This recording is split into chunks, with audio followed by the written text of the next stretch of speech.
Bastos va une fois de plus trop loin avec Mélanie Dedigama. Jessica et Thibaut sont en guerre et cette fois-ci c'est vraiment une guerre ouverte. Un petit peu des nouvelles de Maïsan, Rim nous parle une fois de plus de Vincent Queijo, bref, une semaine explosive comme on les aime. Bonjour à toutes, bonjour à tous, bienvenue sur Mix the Tea, votre émission du dimanche qui revient sur toute l'actualité, télé-réalité et people. Cette semaine encore une fois, nous avons beaucoup de choses à voir ensemble. Je vise une émission d'entre 1h40 et 2h. Ce serait incroyable.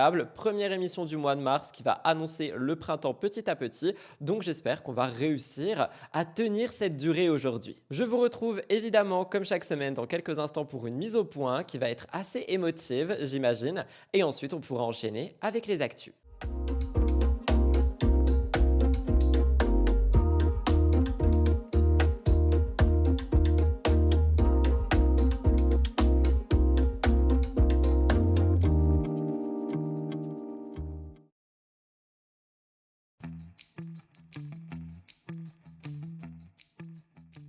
Alors les amis, je veux commencer cette mise au point par vous parler un petit peu de ma personne. Je ne sais pas si vous avez suivi la chaîne de vlog, je ne sais pas si vous avez suivi un petit peu ce qui s'est passé sur Instagram et tout ça, mais si vous me suivez en dehors des actus, vous avez certainement vu que j'ai passé une semaine très compliquée, horrible en fait, sentimentalement parlant. J'avais hésité à en parler sur MTT directement, mais je me suis dit que ça pourrait aussi être un petit peu juste, enfin je sais pas si c'est intéressant le mot, mais sympa de dire les choses également sur cette émission. Donc j'ai passé une semaine vraiment catastrophique en termes d'émotions, de sentiments, de vie personnelle, voilà. Je pense que vous comprenez un petit peu les sujets sur lesquels je suis en train de revenir ici. Cependant, je veux quand même dire merci à toutes les personnes qui m'ont envoyé des messages, mais absolument de partout. J'en ai reçu sur Insta, j'en ai reçu sur Discord, j'ai même reçu un mail. J'ai reçu énormément de messages de votre part parce que du coup, vous avez compris que c'était assez compliqué et je voulais vous remercier pour ça.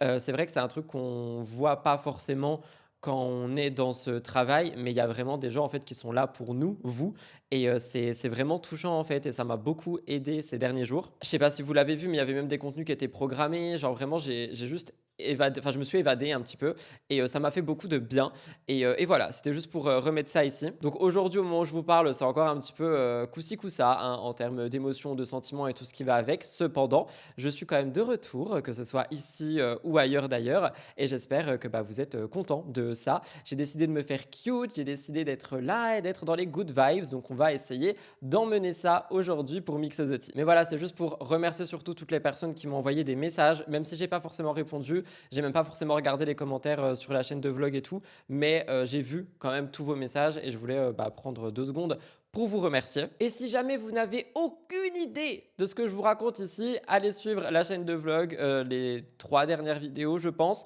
parler un peu de ça, où je donne des nouvelles et tout, donc n'hésitez pas à aller voir si jamais vous voulez un peu plus de moi, hein, je le dis tout le temps, mais la chaîne de vlog c'est vraiment mon journal intime, juste je respecte aussi les autres, et donc je ne vais pas donner des noms ou parler de choses trop concrètes, mais je me confie beaucoup sur cette chaîne, donc n'hésitez pas à aller y faire un petit tour si jamais le cœur vous en dit. Deuxième point, il y a des gens qui sont re-rentrés genre au travail, à l'école et tout, et il y a des gens qui sont rentrés uniquement en vacances, donc j'en profite pour vous souhaiter de bonnes vacances ou une bonne reprise, peu importe la zone dans laquelle vous êtes, mais j'ai beaucoup conduit du coup ces derniers temps et j'ai vu énormément de touristes autour de chez moi, donc j'imagine quand même qu'il y a toujours des vacances. Si vous êtes en vacances, profitez des beaux jours, ils sont enfin là, donc profitez-en. On ne sait pas combien de temps ça va durer, après 6 semaines de pluie là, profitez un petit peu du temps que vous pouvez avoir pour vous. Personnellement c'est ce que j'ai fait, donc n'hésitez pas à faire de même si vous le pouvez évidemment. Et pour les gens qui ont repris, je vous souhaite bon courage, hein. On est dans le même navire, voilà, je travaille beaucoup de nuit en ce moment, mais on est dans le même navire, donc je vous envoie tout le courage du monde également. Dernier point avant d'entrer dans le sommaire de cette émission, l'appel au like. Et oui, s'il vous plaît les amis, n'oubliez pas de liker les vidéos, principalement Mix the Tea, ça aide énormément à la faire découvrir par de nouvelles personnes. Vous aimez en plus de plus en plus le format que je vous propose le dimanche, parce qu'on est vraiment en train de rentrer dans de l'analyse, des discussions, etc. Et je sais que vous aimez énormément ça, donc si vous voulez juste me soutenir gratuitement, n'oubliez pas de liker, c'est gratuit, vous pouvez le faire sur télé, sur tablette, sur téléphone, où vous voulez, et ça soutient beaucoup. Partagez l'émission en story en me mentionnant, je le vois et ça me fait grave plaisir aussi. Et encore une fois, si vous êtes sur tablette et téléphone, il me semble que vous pouvez booster les vidéos, donc n'hésitez pas. Les boosts, c'est extrêmement utile et ça permet encore une fois de se faire découvrir en fait par de nouvelles personnes. Donc voilà, n'hésitez pas si vous voulez me soutenir, si vous voulez juste m'envoyer un petit message d'amour ou peu importe, un petit like, ça m'aide beaucoup. Et maintenant, on peut passer au sommaire. Dans quelques minutes, nous reviendrons sur la guerre ouverte de Jessica Tivna et Thibaut Garcia. La semaine dernière, on a eu la partie 1, mais croyez-moi, il se tire toujours dans les pattes. Nous parlerons également de Rim Renum qui n'arrête pas de revenir sur Vincent Queijo dans ses podcasts, ça a fait parler, les internautes ont réagi. Mon avis sur Bastos qui parle encore de Mélanie Dedigama ou plein d'autres choses aujourd'hui, vous allez adorer ce Mix the Tea.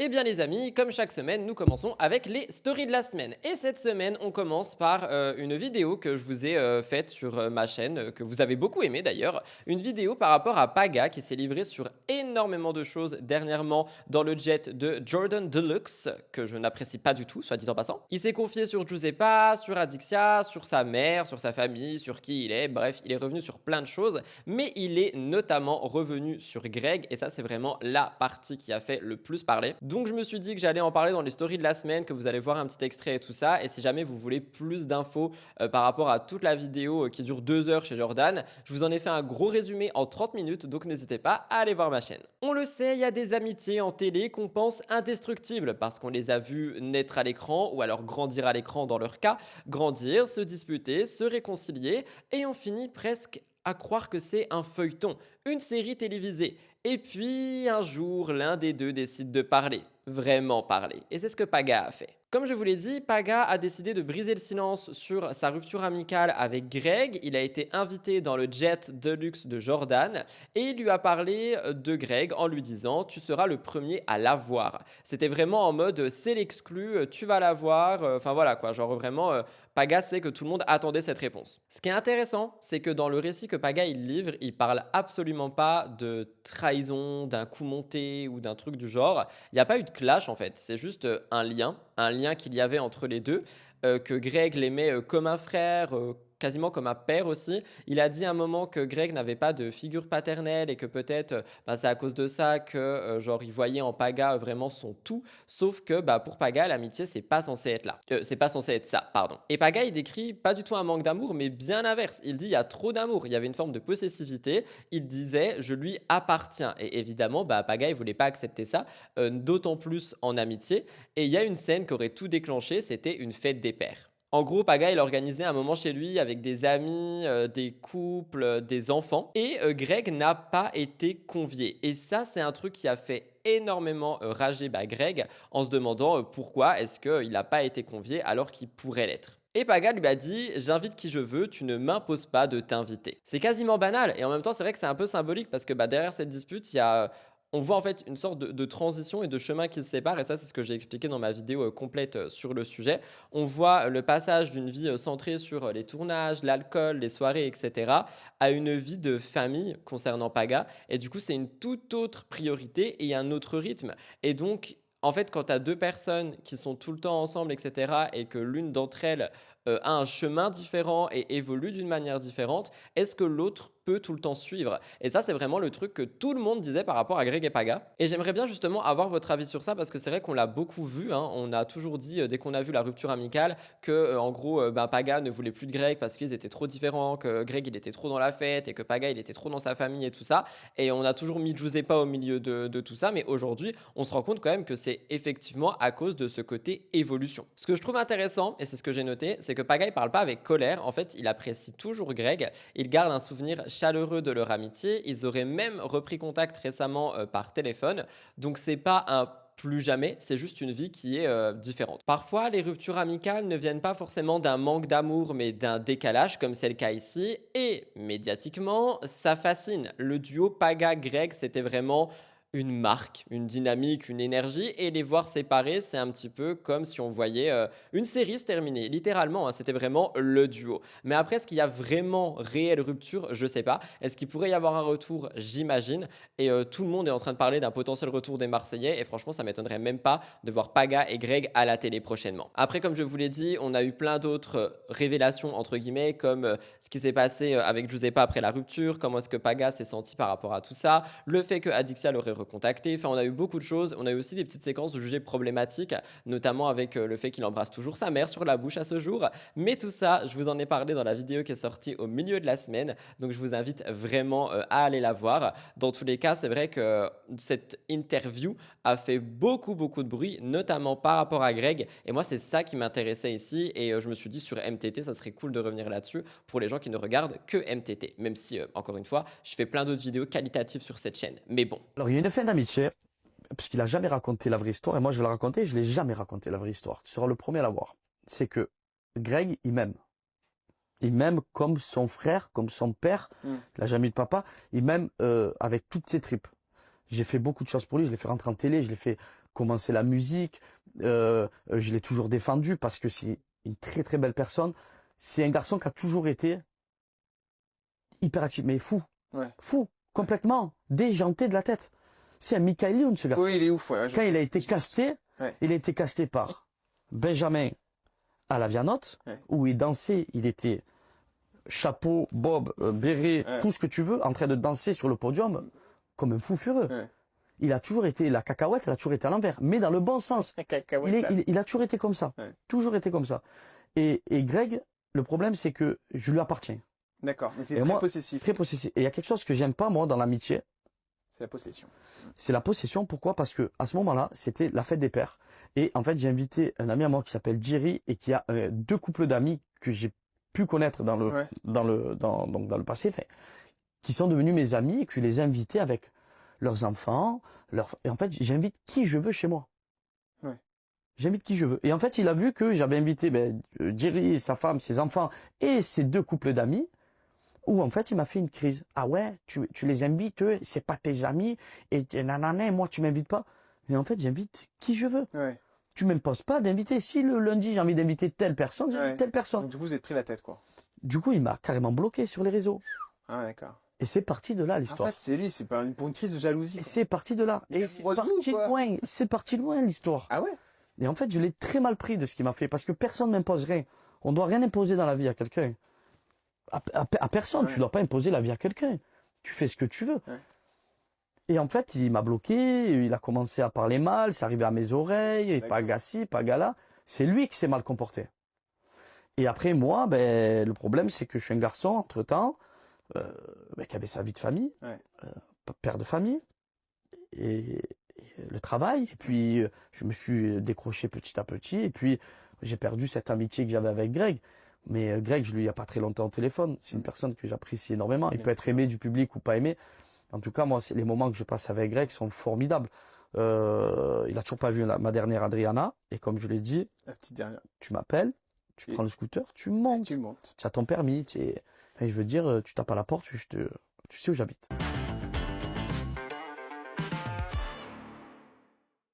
Dites-moi ce que vous pensez de ces certaines amitiés qui sont peut-être faites pour durer une vie ou peut-être pas. Ça m'intéresse. Et d'ailleurs, si vous avez des témoignages pareils, genre un de vous deux qui êtes devenus parents, etc., n'hésitez pas, j'adore vos témoignages sur MTT. On passe à un autre registre et cette fois-ci, je vous parle de Fidji qui aurait eu un mauvais comportement par rapport au Ramadan. J'ai vu ça passer sur Aja, le plateau de Samzira, et on le sait que à la période du Ramadan, il y a énormément de personnes qui sont scrutées, notamment les influenceurs et les influenceuses. Chaque mot, chaque image, chaque partenariat, c'est scruté, disséqué, commenté, et cette fois-ci, c'est Fidji qui se retrouve au cœur des discussions. Ce qui est intéressant ici, c'est le contexte qui joue énormément. Fidji, ces dernières semaines, elle a souvent été dans l'actualité. Elle avait déjà répondu à des rumeurs qui concernaient son mari. Donc, on voyait que l'attention était déjà posée sur elle. Et pendant le Ramadan, la vigilance autour des influenceurs musulmans ou perçus comme tels sont encore c'est encore quelque chose de plus fort et ça on le voit chaque année. On l'a vu les années précédentes avec Maëva Guénam, avec les sœurs Elimer et à chaque fois la même question revient. qu'est-ce qui est approprié et qu'est-ce qui ne l'est pas. J'aurais d'ailleurs pu rajouter Sarah Frézou dans les exemples. Dans le cas de Fidji, tout est parti d'un placement de produit, une collaboration avec une grande plateforme de shopping en ligne connue pour ses prix très bas et aussi pour les polémiques qui l'entourent. Et face caméra, eh bien Fidji elle présente différentes abayas avec un code promo. Des modèles fleuris, colorés, variés. Sur le papier, ça peut sembler cohérent, proposer des tenues au mois du Ramadan. Mais très vite, les réactions ont fusé. Certains internautes ont estimé que le Ramadan n'est pas un moment pour faire la promotion des vêtements, encore moins via une marque associée à la fast fashion, voire l'ultra fast fashion, voire tout ce que vous voulez. Et les commentaires ont été assez durs, du style « les ramadans, c'est pas un défilé, on fashionise un mois sacré ». Et en fait, ce qui est pointé du doigt, c'est pas le vêtement, c'est l'intention commerciale qu'il y a derrière, comme on l'a déjà vu les années précédentes, notamment avec Maeva Genam. Et là, on touche vraiment à la tension permanente entre spiritualité et business. En fait, moi, quand je vois des influenceurs qui parlent de leur spiritualité, de leur foi et tout, et qui juste en parlent, c'est-à-dire genre vraiment, ils vont poser des mots dessus, ils vont nous raconter des expériences et tout ça, je trouve ça super intéressant, mais dès qu'on commence à avoir ce côté commercial, j'avoue que j'ai un peu de mal. Après, c'est peut-être que mon avis et peut-être qu'il est ultra mal placé, mais c'est vraiment ce que je pense et j'ai hâte d'avoir le vôtre dans l'espace commentaire. Au fond, les influenceurs vivent de partenariats. C'est leur métier. Mais est-ce qu'il y a des périodes où le public attend une forme de retenue particulière, comme le Ramadan ou autre d'ailleurs? Est-ce qu'un mois sacré doit être totalement déconnecté de toute logique commerciale? Ou alors, est-ce qu'on projette sur eux une exigence qu'on n'applique peut-être pas, qui n'est pas appliquée aux grandes enseignes et aux entreprises qui surfent également sur tout ce qui va être les fêtes religieuses ou autres d'ailleurs. Et la polémique a pris plus d'ampleur sur Aja. On a Sarah Saddad qui était dans Love is Blind et dans Les Tricheurs, qui a exprimé un gros coup de gueule. Elle a dénoncé le fait de collaborer avec une marque de fast fashion dont les conditions de production sont critiquées. Elle parle de responsabilité, de cohérence, de boycott. J'aime beaucoup sa prise de parole, même si j'ai du mal avec la personne. Je la connais pas, hein, mais j'ai eu du mal avec ce que j'ai vu en télé. Elle a rappelé que selon elle, en tant que musulman, devrait y avoir un devoir moral de ne pas soutenir certaines pratiques. Et ces propos ont été applaudis énormément en ligne. Il y en a beaucoup qui ont salué son authenticité, sa fermeté et sa cohérence.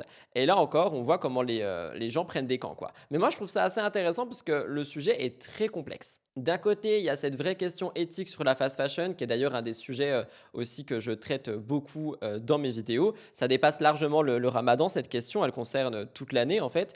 Et de l'autre, on a du coup Fidji qui propose à sa communauté des abayas, probablement en pensant qu'elle répond à une demande. Moi, je pense surtout qu'elle encaisse des gros chèques, mais c'est mon avis. Est-ce que c'est opportuniste? Peut-être que certains le perçoivent comme ça. Est-ce que c'est simplement du marketing contextualisé? C'est aussi possible. On vit dans une époque où la moindre collaboration, ça devient un marqueur identitaire. C'est plus je fais une pub, c'est voilà ce que je soutiens. Et le public attend une cohérence parfaite. Et c'est vrai que quand on voit ce genre de collaboration, les questions se posent. Et je suis aussi le premier à me les poser. Hein. Je vous dis, on en a déjà parlé tellement de fois, mais avec d'autres personnes, que ce soit du Maeva Genam et tout ça, franchement, les questions se posent. Et on se demande si eux-mêmes n'attendent pas justement le Ramadan pour être en mode, voilà, on peut faire telle pub, telle pub, telle pub. Il y a aussi le timing. Si cette collaboration elle avait eu lieu avant le Ramadan, est-ce que ça aurait suscité la même indignation? N'hésitez pas à répondre à cette question. Le mois sacré a certainement agi comme amplificateur. Peut-être que ça rend les sensibilités plus fortes, les attentes plus élevées. Mais moi, ce que je trouve, c'est que derrière cette polémique, il y a une lutte de représentation, notamment pour les influenceurs. Et je parle des influenceurs et des influenceuses qui partagent tout pendant le Ramadan, qui incarnent du coup le bon comportement. C'est ça la vraie question. Est-ce que Fidji aurait dû refuser cette collaboration par principe? Moi, je vous pose la question et j'attends évidemment votre réponse. D'ailleurs, autre chose, on a vu en live les stories de Maeva parce qu'on cherchait un truc et j'ai vu qu'elle partageait beaucoup de recettes. Ça, par contre, tu vois, je trouve que c'est très bien. Je trouve que c'est très cool d'avoir ce genre de partage justement par rapport au Ramadan ou autre d'ailleurs, encore une fois. Je trouve que c'est très très bien pour les personnes qui cherchent des recettes, qui cherchent à faire quelque chose. Tu vois, ça, c'est du vrai partage et moi, c'est ce que j'aime beaucoup sur les réseaux. Mais encore une fois, je pense que je suis un peu trop naïf pour ce monde. J'espère qu'elles sont pas au courant, mais en fait, là, à l'heure actuelle, on peut pas ne pas être au courant. Mes abayas de chez Temu à 0 €. Oui, c'est pas une blague, 0 €. Je vous montre ça tout de suite. Pour pouvoir en profiter, il vous suffit d'être nouvel utilisateur sur Temu et vous aurez accès à 6 à 10 articles à 0 €. Ça, c'est quelque chose qui m'énerve, vraiment. Tu vois, il n'y a pas beaucoup de sujets qui m'énervent. Ça m'énerve. Pourquoi? Parce que Temu font travailler les Ouïghours. Donc nous, surtout en tant que musulmans, on doit soutenir nos frères musulmans qui vivent un enfer. Donc boycotter toutes ces marques qui les font travailler injustement. Et puis là, elles en font la promotion, donc je trouve ça grave. Et encore plus, t'es émue. Enfin voilà, toutes ces fast fashion qui font travailler les Ouïghours, en fait, à un moment donné, on peut pas être. Il n'y a pas de double mesure, tu vois. Genre, il faut. Et Fidji met en avant en plus des tenues traditionnelles. Non, mais en plus.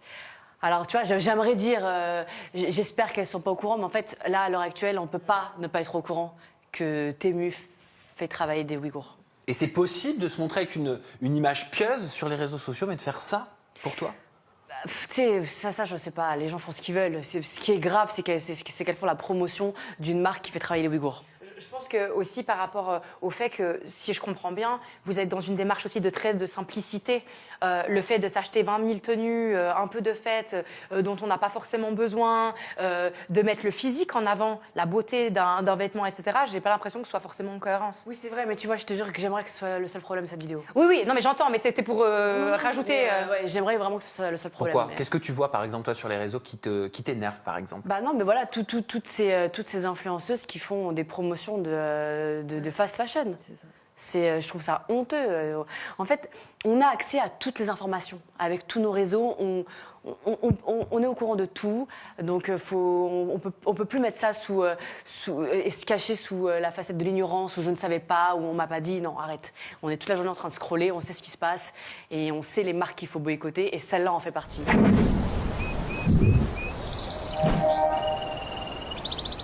Dernière story de la semaine, Sarah Martins enceinte. Je ne m'y attendais tellement pas et pourtant. Il y a des annonces qui ressemblent à un grand tournant et c'est ce qui s'est passé avec Sarah Martins. C'est pas juste une information qui est postée sur Instagram, c'est un basculement. Et cette semaine, Sarah a partagé le fait qu'elle était enceinte. Alors forcément, quand on connaît son parcours, ça résonne différemment. Sarah, on l'a découvert en 2017 dans Game of Love. Ensuite, elle a enchaîné les tournages, Les Princes, Les Anges, Les Vacances des Anges, Les 50 et très récemment, Les Apprentis Champions qui font du ski. Elle fait partie des visages qu'on a vu évoluer dans un univers très exposé, très compétitif et parfois aussi superficiel. Et il y a quelques jours encore, elle parlait de la blessure qu'elle a eue dans Les Apprentis Champions. J'ai vu personnellement ce qui s'est passé. Et on a eu une épreuve de patinage, une chute, et je crois que, si je dis pas de conneries, c'est son coccyx qui a été touché. Elle a eu des grosses douleurs, bref, voilà, elle a dû avoir un départ forcé. Et dans la foulée, une autre type d'annonce, une photo, un ventre arrondi et un texte assez intime.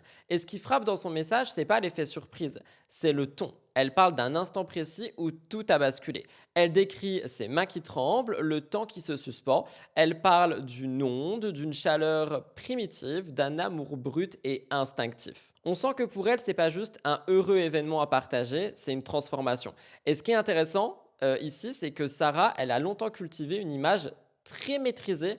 Et c'est pas négatif, mais assez superficiel. Elle a souvent parlé de chirurgie, de son rapport à son corps, d'apparence, vraiment juste d'apparence. Elle a toujours assumé qui elle est, etc. Et aujourd'hui, en fait, on voit quelque chose de très différent. Elle parle de l'intérieur, elle parle de son âme, elle parle de vulnérabilité, d'une force également et beaucoup d'amour. Et c'est une facette d'elle qu'on découvre doucement actuellement. Et c'est une facette d'elle qui, je pense, va beaucoup plaire aux gens qui la suivaient déjà, mais aussi aux gens qui la connaissent pas. Il y a un contraste entre la Sarah qu'on a connue dans des dynamiques de clash, de rivalité, de stratégie et celle qu'on est en train de voir évoluer aujourd'hui. Et moi, c'est un truc que je trouve trop beau sur les réseaux sociaux, c'est vraiment ce côté évolution qu'on peut voir chez certaines personnes. Et du coup, ça m'emmène à une question. Est-ce que la maternité change profondément une personne? Il y en a beaucoup qui disent que oui, mais ce qui est fascinant, c'est de voir ça en temps réel. Après, si on est un petit peu plus dans l'émotion comme je le suis aujourd'hui, je trouve qu'il y a aussi une lecture assez sentimentale et la destinée.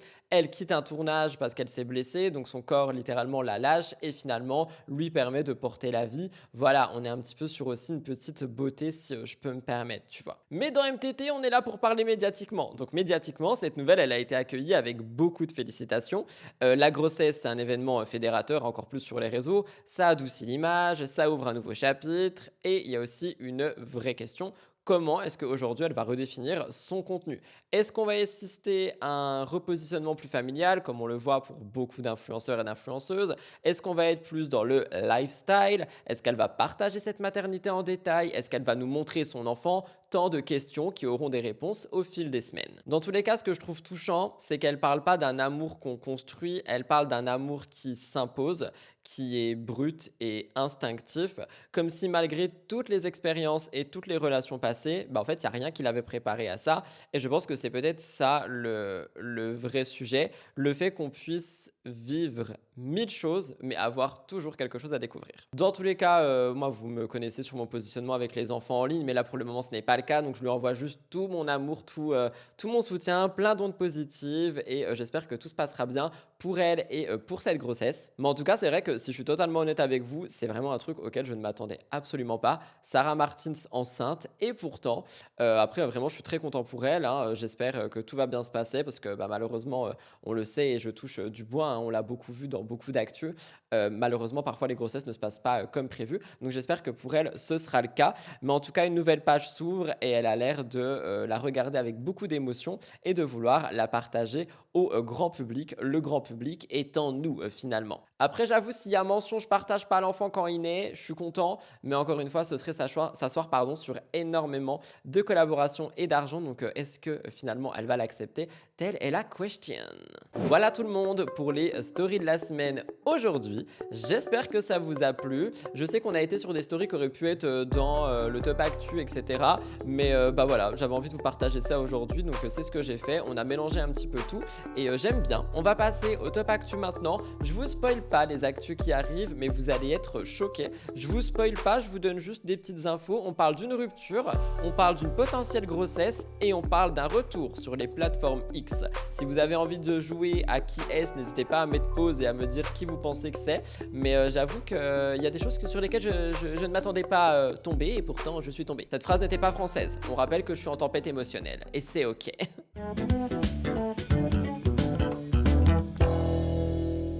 Alors, effectivement, on commence le top actu avec une rupture. La rupture de Vincent Shogun. Alors, si celle-là, je m'y attendais, pas du tout. J'étais extrêmement surpris quand je suis tombé sur ça et je me suis dit, waouh! Il y a littéralement des choses qu'on sent venir et il y a des choses qu'on redoute un peu et il y a des choses qu'on ne voit vraiment pas venir. Et cette semaine, c'est Vincent Shogun qui a pris la parole pour officialiser sa séparation avec Cléa. Il y en a beaucoup qui s'y attendaient. Moi, perso, je ne les suivais pas. Et les seules fois où je les ai vus ensemble, ils avaient l'air très amoureux. Ça m'a pas laissé indifférent, je vais pas mentir. Vincent, on l'a connu dans un univers de télé-réalité avec tout ce que ça implique. Histoire d'amour intense, rupture médiatisée, des clashs, des réconciliations. On a aussi eu des relations très exposées, très commentées. Et en parallèle, je ne sais pas si vous le savez, mais il a aussi traversé des périodes plus sombres, notamment sa lutte contre la consommation de substances illicites. Il en a déjà parlé ouvertement, il a reconnu ses fragilités, il a travaillé dessus. Et puis, il y a eu Cléa. C'est une relation qui semblait différente, plus posée, plus ancrée dans la réalité. Ils se sont fiancés en décembre 2023 et à l'automne 2024, ils ont accueilli un petit garçon. Donc on avait l'image d'un homme qui avait trouvé un équilibre, une famille, un projet mariage annoncé pour 2025 et aussi une reconversion professionnelle, loin des caméras. Il s'était fait plus discret, moins présent dans le bruit médiatique, comme s'il construisait quelque chose à l'abri. Et dimanche dernier, il a posté une vidéo. Il dit qu'il a pris du temps avant d'en parler, que c'est pas facile, qu'il préfère s'exprimer lui-même plutôt que de laisser place aux rumeurs et que rien que ça, je trouve que ça montre une certaine volonté de vouloir lui-même poser les mots et d'éviter les interprétations. Et quelques heures plus tard, il le confirme, la relation est bel et bien terminée. Il y a eu 2 vidéos avec des textes, je vous en montrerai une à la fin de l'actu. Ce qui frappe dans ces mots, c'est le ton. Il n'y a pas d'accusation, il n'y a pas de drame public.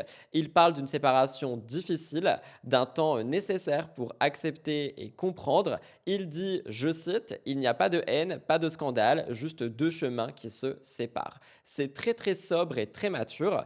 Et en même temps, quand il dit, je cite, « Une relation importante dans ma vie, c'est terminé », on sent aussi la lourdeur, enfin pas la lourdeur, mais le poids qu'il y a derrière cette phrase. C'était pas juste une histoire de plus, hein. Il y a un enfant, il y avait un mariage qui était prévu, il y avait une image de stabilité retrouvée qui s'est effondrée. Ce qui est intéressant aussi, c'est la symbolique, parce que Vincent, c'était celui qui avait connu les excès, les montagnes russes sentimentales et autres, et il semblait avoir trouvé vraiment un apaisement, comme si sa famille représentait une forme de rédemption, et c'est pour ça que ça me touche beaucoup. Et forcément, quand tout ça se fissure, ça interroge. Est-ce qu'on peut considérer ça comme un échec? Moi, personnellement, je dis que non, mais je vous pose la question. Est-ce qu'on a simplement la réalité de deux personnes qui évoluent différemment, ce qui est fortement possible aussi? On a tendance, surtout avec les personnalités publiques, à vouloir des histoires linéaires, le bad boy qui devient un père modèle ou l'homme cabossé qui se stabilise définitivement, mais la vie, c'est pas une série et il y a toujours des hauts et des bas et parfois c'est très compliqué de composer avec tout ça. Mais ce que je trouve notable dans ces deux vidéos textes là, c'est qu'il parle de reconstruction. Il veut se recentrer, il dramatise pas, il veut pas se poser en victime, il demande du respect et de la bienveillance et il dit qu'il reviendra plus tard avec des choses un peu plus légères. C'est une posture intéressante médiatiquement parlant parce qu'en fait, il n'essaye pas d'alimenter le feuilleton, comme j'aime bien appeler ça, mais il veut vraiment refermer tout ça, genre juste il parle, il ferme, et le public se pose quand même des questions. Qu'est-ce qui s'est passé? Est-ce que la pression a joué? Est-ce que la reconversion professionnelle a créé un décalage? Est-ce que la parentalité a changé la dynamique? Est-ce qu'il y a eu quelque chose de grave? On ne sait pas et peut-être qu'on ne saura jamais. Ce qui est sûr, c'est qu'une séparation avec un enfant au milieu, c'est jamais anodin. Ça demande une redéfinition, une organisation différente. Et pour quelqu'un qui a déjà su et déjà dû se reconstruire dans sa vie, ça représente un nouveau défi. Et moi, j'ai une question, c'est est-ce qu'ils vont quand même continuer à s'entendre pour l'enfant? J'espère que oui. Est-ce que tout le monde va bien? J'espère que oui aussi. Si jamais vous suivez Vincent Shogun, j'arrête pas de dire Kojun, je sais pas pourquoi. Je crois que je fais un mélange de Keijo et Shogun. Mais si vous le suivez et si jamais vous avez plus d'informations par rapport à tout ça, n'hésitez pas à me le dire dans l'espace commentaire. Mais on le sait, parfois, même quand il y a de l'amour, les chemins se séparent. Je vous laisse guetter une des deux vidéos. Il faut vraiment regarder pour le coup, il y a un texte à lire. Je vous laisse regarder ça et j'envoie tout mon courage à cette famille.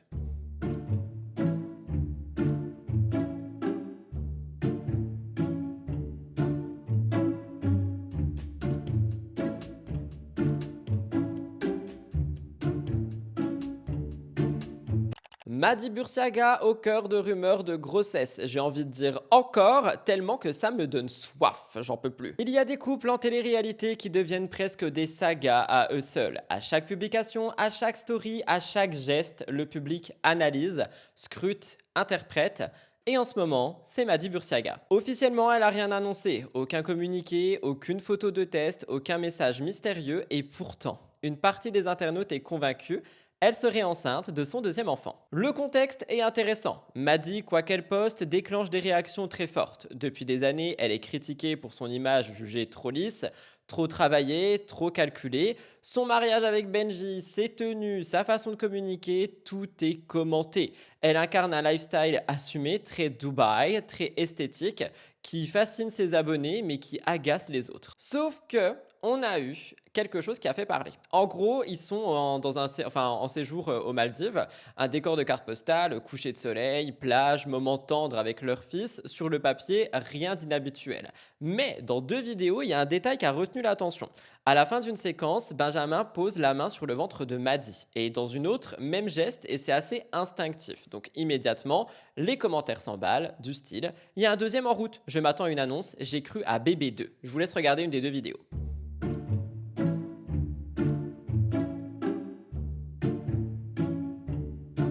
Ce qui est fascinant, c'est la vitesse à laquelle une interprétation devient quasiment une certitude collective.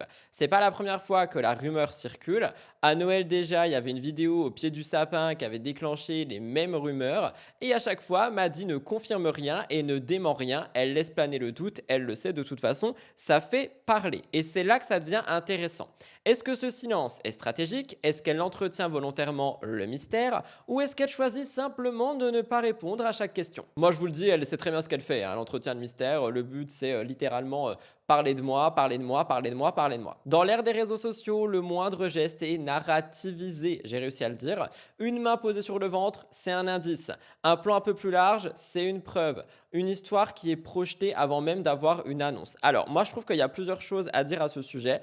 La première, c'est que est-ce qu'on peut laisser les gens tranquilles avec le fait d'attendre un bébé ou non? Parce que ça se trouve, elle n'est plus en capacité de porter la vie. Ça se trouve, ils essayent, mais ils n'y arrivent pas. Ça se trouve, il y a des choses ultra négatives par rapport à ça. Et moi, j'en ai un peu marre de voir des des gens toute la journée qui sont sur les réseaux à dire « Elle attend un bébé, elle attend un bébé, elle attend un bébé », alors que ça se trouve, c'est pas le cas et que ça se trouve, c'est ultra douloureux pour elle de lire ça. Mais ça, c'est en général, parce que si je parle de Madi Boursiaga, je ne pense pas que ce soit ce cas-ci.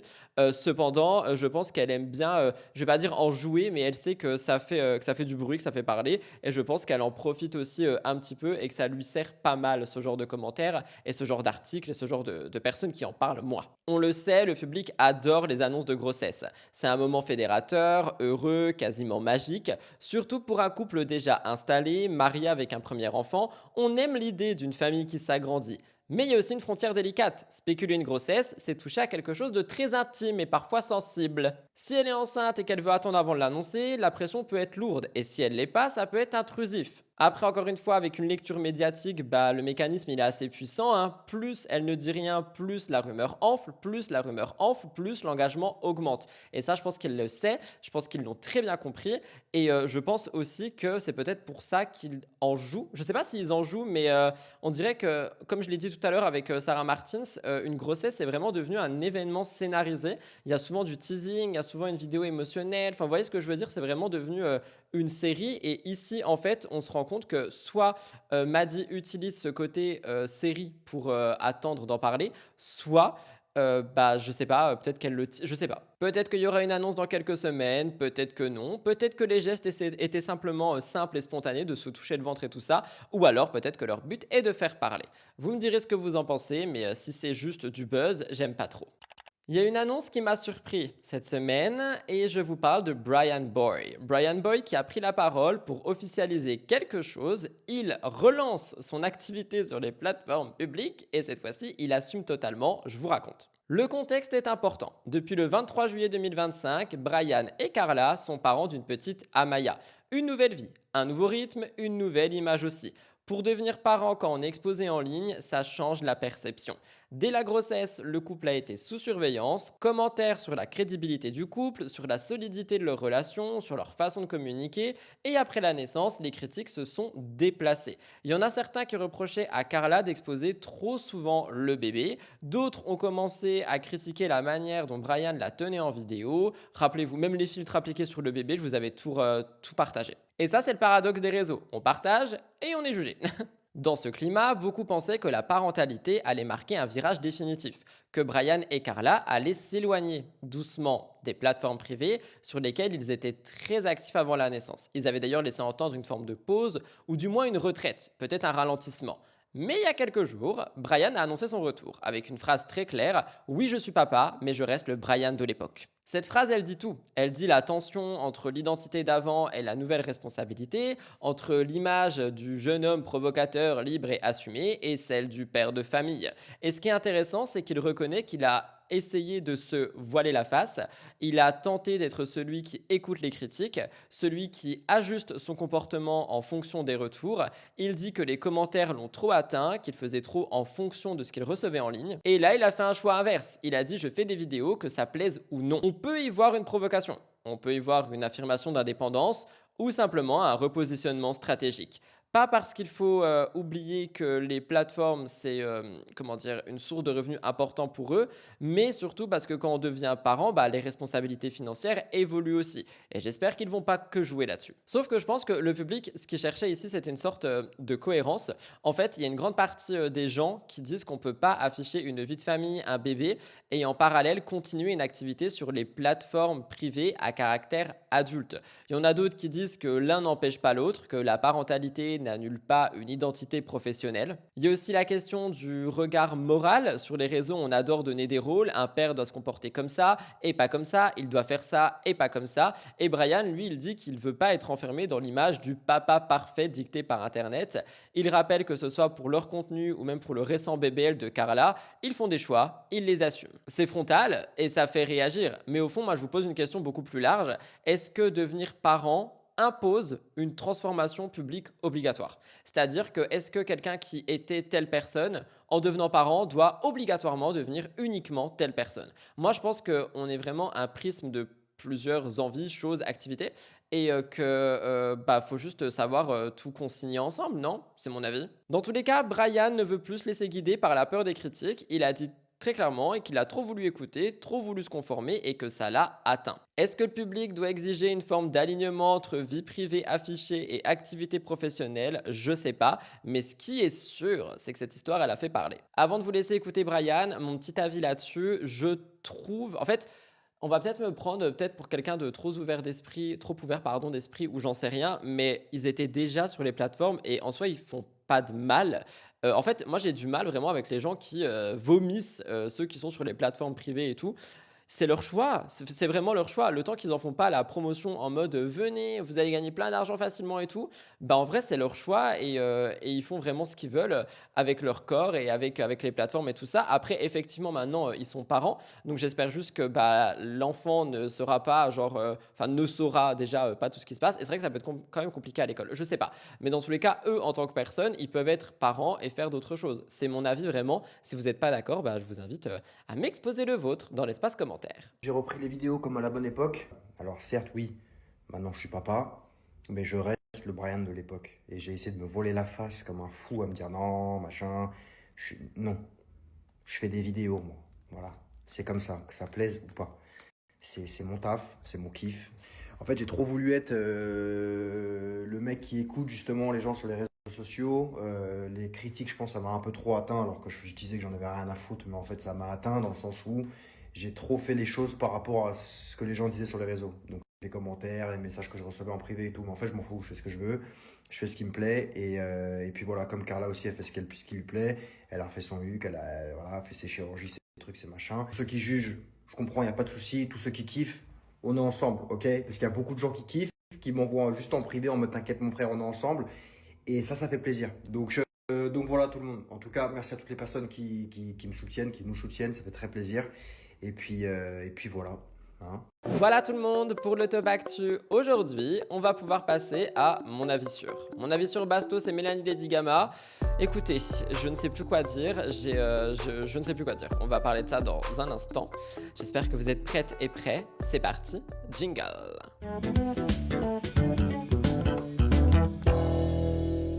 Alors, effectivement, nous parlons dans mon avis sûr de Bastos. Pourquoi me direz-vous? Parce que notre cher Bastos a refait un live dans lequel il parle une fois de plus de Mélanie Dedigama. Pourquoi me direz-vous? Eh bien, je n'en sais rien. Non, c'est faux. En gros, il a parlé d'elle en disant que c'était la meilleure candidate de télé. Il lui a un petit peu lancé des éloges. Genre vraiment, il lui a fait un petit peu des éloges ici et là en mode Mélanie ci, Mélanie ça. Et en soi, je vais pas mentir, pour le coup, la prise de parole, vous allez l'entendre. Hein. C'est assez long, je crois que ça dure 3 minutes, mais comme ça, vous avez tout. La prise de parole, elle est, elle est positive.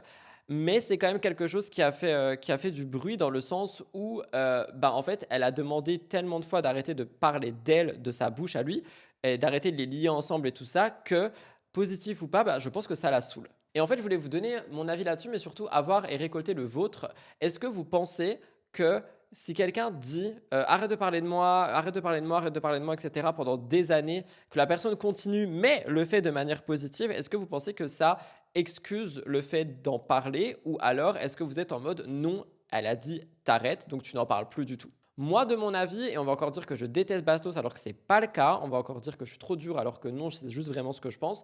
Je pense qu'en bien ou en mal, si la personne a dit arrête de parler de moi, tu arrêtes en fait, quoi qu'il arrive, que ça soit en bien, en mal, pour faire des éloges, pour je sais pas, vous voyez ce que je veux dire, juste arrêter finalement. Et ici, c'est pas le cas. Et je comprends les gens que ça saoule, mais j'arrive aussi à ouvrir mon cerveau et à comprendre les gens qui disent bah ça va, là il a rien dit de mal, c'est positif. Sauf que Mélanie, je pense que le côté positif ou pas, elle en a un peu rien à carrer aujourd'hui et qu'elle veut juste qu'il arrête de la mentionner plusieurs fois dans le mois, parce que c'est de plus en plus, j'ai l'impression, même si on va me dire oui mais il parle de tout plein de sujets, je vois pas pourquoi est-ce qu'on parle de Mélanie, du fait qu'elle est bonne en télé alors qu'elle n'est même plus actuellement en diffusion. Donc voilà, en tout cas c'est quelque chose qui a fait réagir et qui a fait parler, ce que je peux comprendre encore une fois. Attends, j'aimerais bien retrouver le titre qui était écrit sur la fameuse vidéo, comme ça je vous donne vraiment les termes, si j'arrive à écrire. Il a dit Bastos, enfin c'est écrit, Bastos explique pourquoi Mélanie Dedigama est selon lui l'une des meilleures personnes de TVR et ce qu'il aurait fait différemment à ses débuts en TVR. Donc voilà, en gros, il parle encore d'elle en boucle, en boucle, en boucle. Et il y a des gens qui commencent à en avoir marre, hein. On a vu récemment un clash avec Kevin Gage, ça je vous l'ai raconté dans un live. Il y a beaucoup de gens qui commencent à en avoir marre, il y a aussi tout ce qui s'est passé avec Anouchka et tout. Et du coup, ouais, j'arrive à comprendre les gens qui en ont marre, j'arrive à comprendre que lui se dit, bah, dans tous les cas, je suscite des réactions et c'est vraiment ce qu'il cherche. Mais voilà, vous me direz ce que vous en pensez, je vous laisse écouter cette fameuse séquence. Pour moi, Mel est une des plus grandes stars de télé-réalité française de tous les temps. Et pour la simple et bonne raison que c'est une femme qui n'a jamais triché. Alors, elle vit ses émotions comme elle vit ses émotions, etc. Mais elle n'a jamais triché. Mel, elle l'a vécu. Et elle a pu le vivre très tard encore. Alors que moi, personnellement, je me suis détaché de cette intensité. Et par là même, la télé-réalité a perdu sa saveur. Je suis tombé un peu plus dans l'observation, dans la compréhension des mécanismes, et j'ai perdu cette flamme que Mel a jamais perdue dans toute sa carrière de télé. Et c'est ce qui l'a toujours rendu aussi divertissante à regarder. Et je pense que il y a très très très peu d'autres candidates et d'autres candidats qui ont fait preuve de cette intensité dont elle a fait preuve.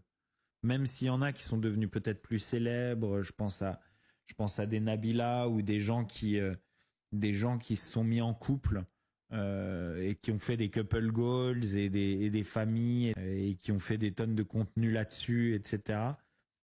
Mel, c'est une femme qui est si intense qu'elle a jamais eu besoin de qui que ce soit pour captiver. Je veux dire, il y a qu'à regarder ça. Elle est t'es accroché dessus, quoi. Tu restes regardé. Non, je dirais pas que Amélie Netton est du même acabit. Voilà, je dirais pas ça, je t'avoue.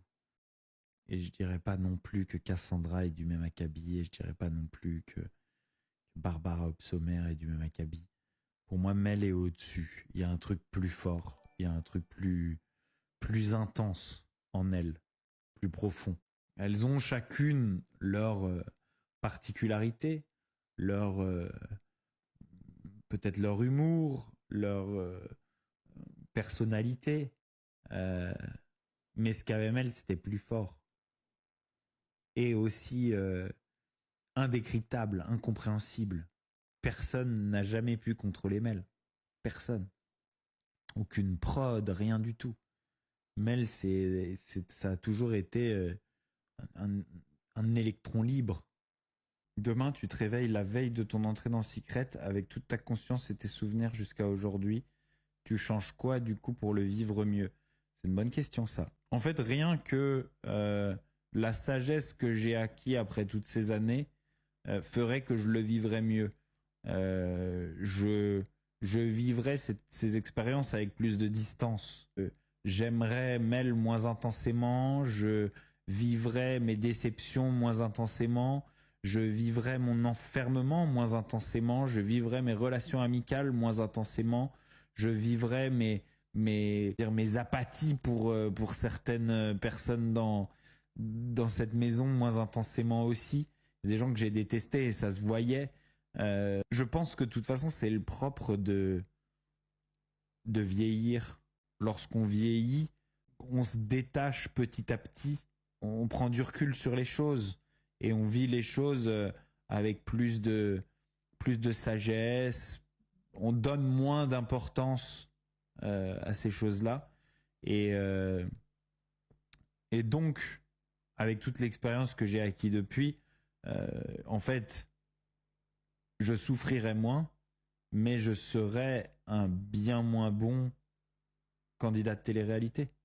Voilà tout le monde pour mon avis sur aujourd'hui et la moitié de l'émission. Qui dit la moitié de l'émission dit premier emoji de la semaine. Avant de vous le donner, n'oubliez pas de liker et de vous abonner à la chaîne, c'est toujours pas fait. On est toujours sur un objectif de 70 000 abonnés pour cette année.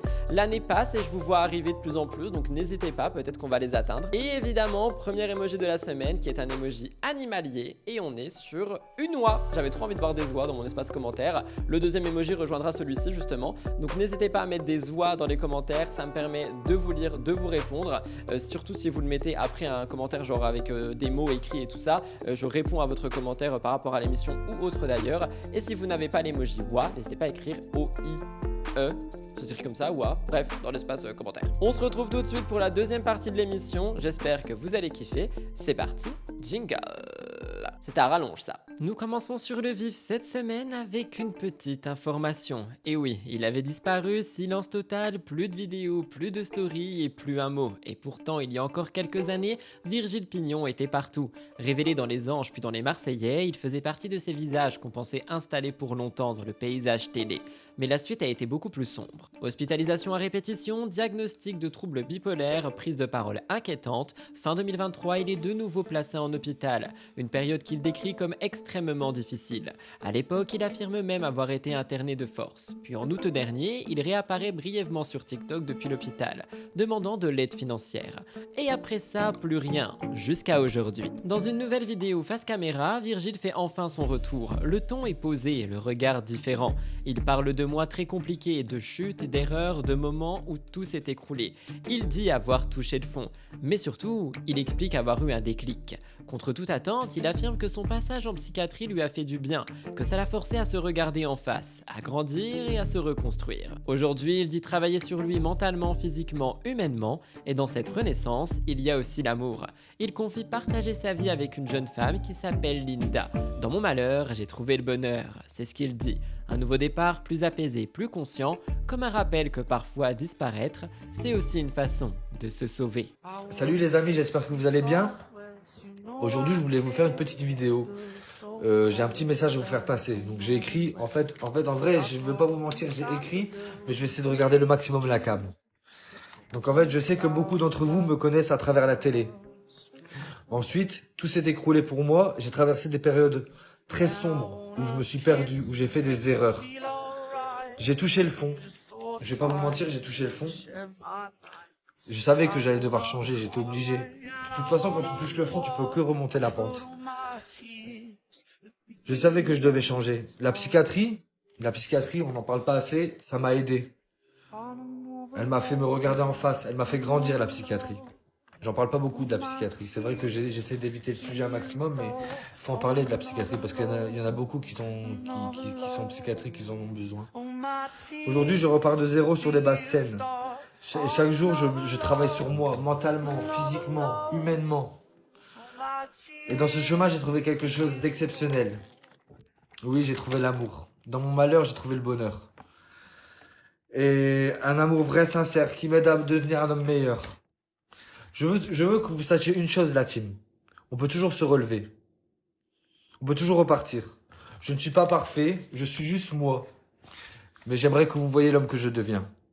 On continue avec d'autres personnes. Ils ont quitté la télé-réalité mais pas la lumière. Depuis plusieurs années, Chana Cres et Jonathan Matijas ont tourné la page des plateaux télé. Fini les tournages à répétition, place à une vie plus discrète, du moins en apparence. Car sur les réseaux sociaux, le couple continue de partager son quotidien et parfois même ses coups de gueule. Aujourd'hui, c'est un autre projet qui attire l'attention.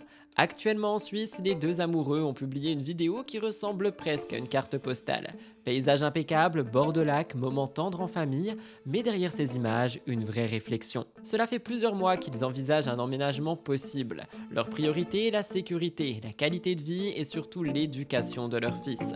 Ils expliquent vouloir découvrir si la Suisse correspond réellement à leurs attentes, au-delà de l'image idéale qu'on peut en avoir. Et pendant leur séjour, ils ont visité Nyon, Morges, Lausanne, Vevey et Montreux.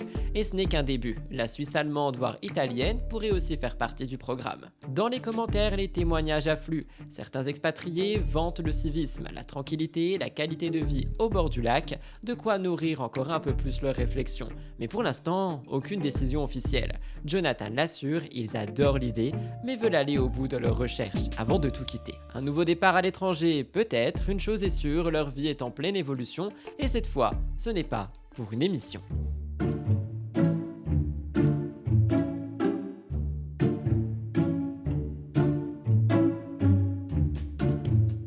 enfin encore un épisode dans la saga télé-réalité version drama XXL. Vous le savez, ces derniers jours, le nom de Maïsan est partout, et pour cause, des révélations sur une supposée relation secrète avec Sissika, le frère de sa meilleure amie. Mais ça, on en parle dans quelques minutes. Si la situation semble doucement s'apaiser, les spéculations, elles, ne se sont jamais arrêtées.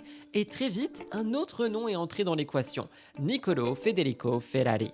Fraîchement célibataire après sa rupture avec Adixia, le bel Italien s'est retrouvé au cœur d'un nouveau fantasme collectif. Et avant de se demander pourquoi lui, sachez que Adixia aussi est au cœur des rumeurs d'un nouveau couple, et ça j'en ai parlé hier dans le Before. Concernant Niccolò, il a récemment plaisanté sur le fait que Maïsan avait quelque chose d'attirant.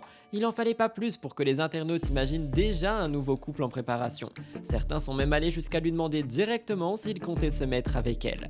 Et face à la rumeur, Niccolò a répondu face caméra. D'abord avec humour, et ensuite il a tenu à clarifier les choses. Il rappelle d'ailleurs que le sujet en question avec Maïsan est délicat et que les réseaux sociaux ont tendance à amplifier, déformer la moindre phrase. Et pour couper court au fantasme, il dit que Maïsan et Emin ont encore des sentiments l'un pour l'autre, mais qu'ils traversent simplement une période compliquée. Conclusion, entre Niccolò et Maïsan, ce n'est pas à l'ordre du jour, mais dans le monde de la télé-réalité, on le sait, tout peut aller très vite. Je sais qu'au fond d'elle, elle m'aime. Je rigole. Non, mais j'ai lu des tweets et des commentaires sur les réseaux qui disaient que moi j'ai porté l'œil à Maïsan par rapport à sa relation. Il n'y a rien de plus faux. Voilà, c'est un sujet très délicat en tout cas à affronter. Du coup, on va couper court, mais dans tous les cas, voilà, je pense que Maïsan et Emin s'aiment énormément, mais qu'ils n'arrivent pas à trouver un terrain d'entente. Et ça fait des étincelles partout. Et voilà quoi, on va couper court. J'ai très peur des réseaux sociaux sur ça.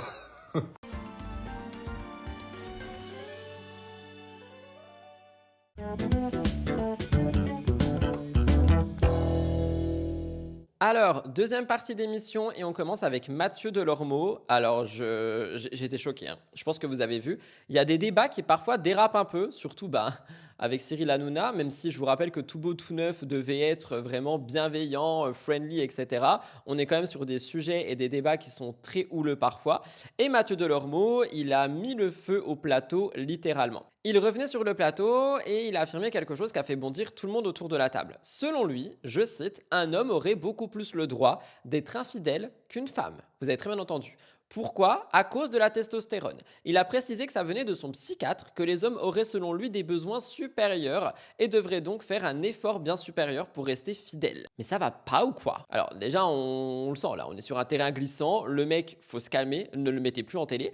Mais il s'est pas arrêté là. Il s'adresse à ses collègues féminines et il dit « Vous, c'est facile d'être fidèle, vous n'avez pas besoin de unité ». C'est une phrase qui a crispé tout le monde, ça sous-entend que le désir féminin serait secondaire et quasiment inexistant, je suis choqué.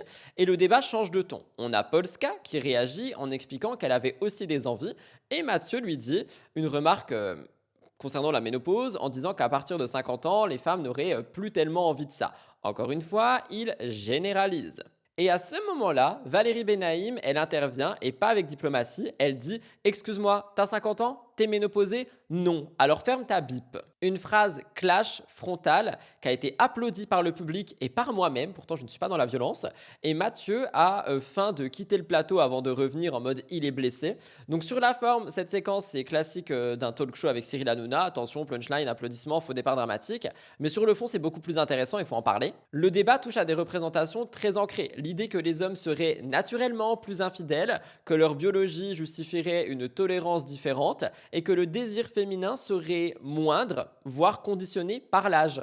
Ce genre de discours, on l'a entendu pendant des décennies, sauf qu'aujourd'hui, ça passe beaucoup moins, les mentalités ont évolué, la parole des femmes est plus affirmée et les clichés sont dénoncés, et encore heureux. Ici, ce qui est fascinant, j'ai noté fascinant mais j'ai pas trouvé le bon mot je pense, c'est que Mathieu Delormeau, il s'appuie sur une explication pseudo-scientifique pour justifier une asymétrie morale, comme si la biologie pouvait servir d'argument d'autorité, mais c'est horrible de dire ça en fait. comment est-ce que tu peux excuser l'infidélité et c'est quoi ton besoin supérieur? Ça veut dire quoi ça? Je n'arrive pas à comprendre. Et les débats à partir de là, il devient littéralement philosophique, hein, mais franchement, ça m'a énervé, je vais pas mentir. Valérie, en réagissant aussi vivement, ne répond pas à une pique personnelle, elle répond à une vision et à une généralisation, et elle a raison de le faire. Et le public, il a applaudi parce que beaucoup se reconnaissent en fait dans cette lassitude par rapport à ce vieux schéma tout pourri. Et il y a aussi un autre niveau de lecture. Les talk shows vivent de ces confrontations, une phrase choc, une réplique cinglante, un départ théâtral, ça crée des moments télé, ça circule sur les réseaux, ça alimente le buzz.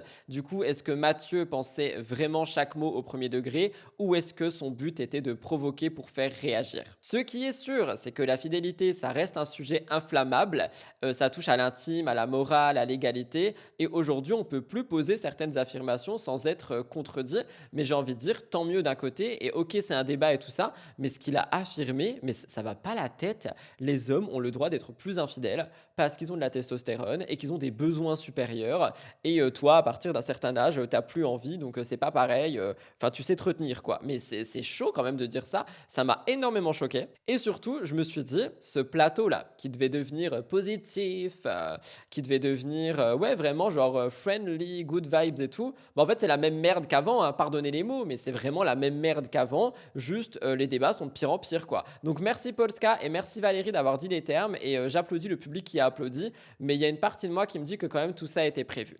Alors ça, les amis, j'étais choqué. Je sais pas si vous avez vu, il y a une story qui a fait beaucoup parler cette semaine. C'est une story de Félicia qui a vécu une grosse frayeur, un incendie qui s'est déclaré dans son appartement au Maroc et les images sont choquantes. Je vous les montrerai à la fin. Si vous êtes sensible, ne regardez pas. On a un contraste. Les dernières années, Félicia, elle avait choisi une vie plus discrète, moins de plateaux, moins de clash publics, loin de la période très médiatisée de sa relation avec Moujdat.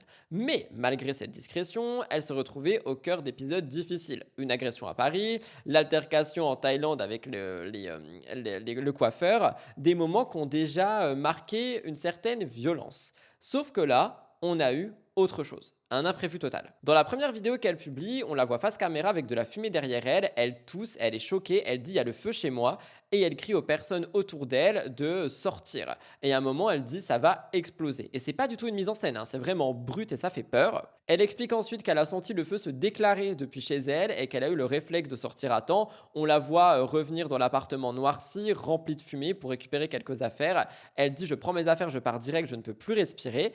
Et il y a eu quelque chose de très humain à cette réaction, hein, le moment où malgré le danger, on veut sauver quelque chose, comme si emporter un sac, un document ou un souvenir, ça peut permettre de garder un peu le contrôle, ou alors peut-être qu'elle voulait le faire tout simplement, comme je l'ai dit, par souvenir ou autre chose. Elle montre ensuite les dégâts, les murs noircis, la suie partout, l'odeur qu'on imagine presque à travers l'écran, j'étais vraiment choqué des vidéos, et les pompiers finissent par arriver. Elle précise qu'il leur a fallu près d'1 heure pour intervenir et qu'en attendant, des voisins ont tenté de contenir les flammes avec un extincteur. Selon les explications de Félicia, l'incendie serait parti du compteur d'électricité.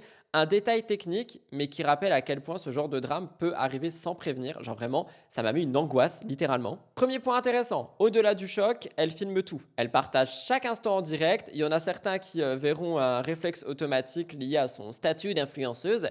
Et il y en a d'autres qui voient une manière de ne pas rester seule face à la peur et de peut-être transformer cette agression en lien avec les gens pour avoir du soutien, de l'amour, etc. Dans ces moments-là, les réseaux deviennent à la fois un témoin et un soutien, comme je vous l'ai dit. Ses abonnés lui ont conseillé d'aller à l'hôpital pour vérifier son état après l'inhalation des fumées, parce que les effets peuvent être retardés, hein. Il y a aussi le choc qui ne se mesure pas sur le moment.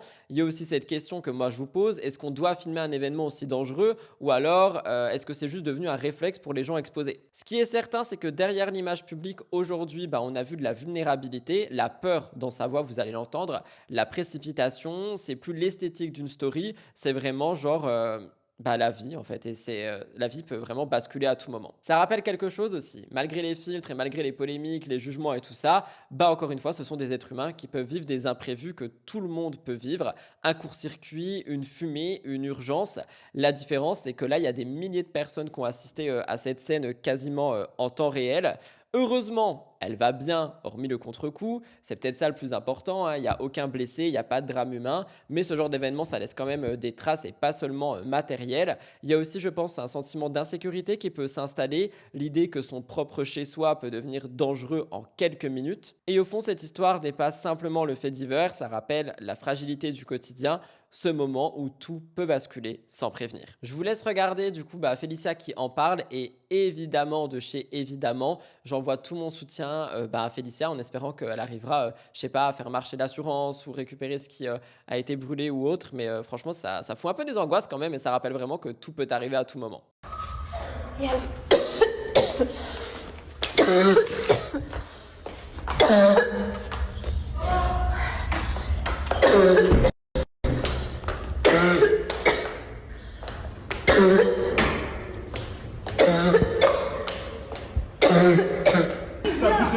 Attention, attention, attention, viens, ça va.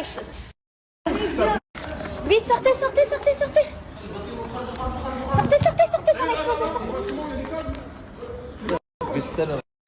Vite. Regardez le feu, gars.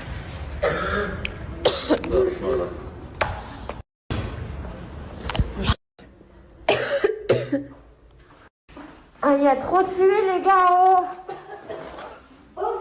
Là, je suis rentrée chez moi, il y a trop de fumée. Je dois prendre des affaires, je peux pas rester ici. Eh les gars, en haut, il y a trop de fumée.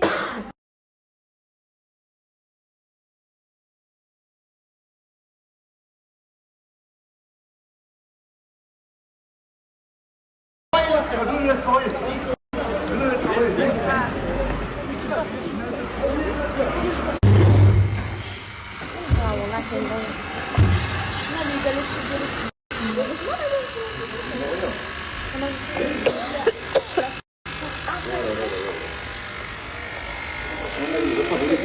Sarah Lopez fait de nouveau parler d'elle. On en parle tous les jours en ce moment, depuis l'annonce de son deuxième bébé. Ensuite, elle a parlé aussi des drames qui sont passés avec la fausse couche. Bref, elle a beaucoup pris la parole dernièrement, Sarah Lopez, et elle a annoncé l'arrivée d'un nouveau bébé. Donc, il n'y a pas seulement le bébé dans son ventre, il y en a un autre. Le 4 juin, elle sort un projet. Le projet qui s'appelle Mère-fille quand le lien est trop fort, aux éditions Le Duc. C'est un titre qui en dit long. On comprend que ce projet ne parle pas seulement de maternité, mais de relations fusionnelles. Et c'est quelque chose sur lequel elle travaille depuis quelques temps maintenant. Ce qui est intéressant, c'est la manière dont elle a présenté ce livre. Elle parle d'un récit libérateur, d'un lien puissant avec sa fille, d'amour bien sûr, mais aussi de questionnement.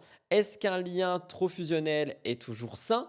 Où placer la limite entre protection et surprotection? Comment rester femme, épouse, tout en étant une mère investie? En fait, on sent que ce projet est très personnel et que c'est pas un livre d'influenceuse, mais un prolongement d'une introspection. Et honnêtement, j'avoue que ce livre peut être très utile pour plein de personnes si évidemment il est bien rédigé avec des bons conseils, etc. etc. Et c'est là que ça prend sens en fait, parce qu'on n'a pas un bébé, mais bel et bien deux. Un enfant à naître et un livre qui arrive, deux créations et deux prolongements d'elle-même. Il y a aussi autre chose de symbolique dans ce timing, on parle d'une femme qui porte la vie et qui met en mots son expérience de mère, comme si la maternité devenait le cœur de son identité actuelle. Mais ça soulève aussi une autre réflexion. Depuis plusieurs années, beaucoup d'anciennes candidates se repositionnent autour de la parentalité. Les réseaux sociaux, c'est devenu un espace de confession intime concernant la grossesse, l'éducation et les doutes.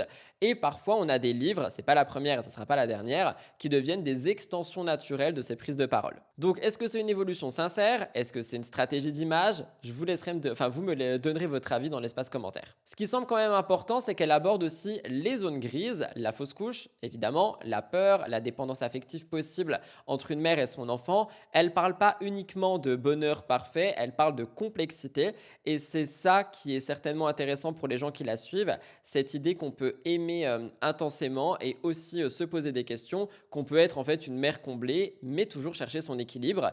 Et les commentaires sous le post avec le bouquin, ils sont très positifs.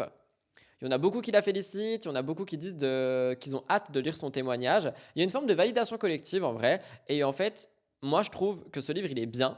Je ne l'ai pas lu, hein, mais sur le papier ça a l'air bien.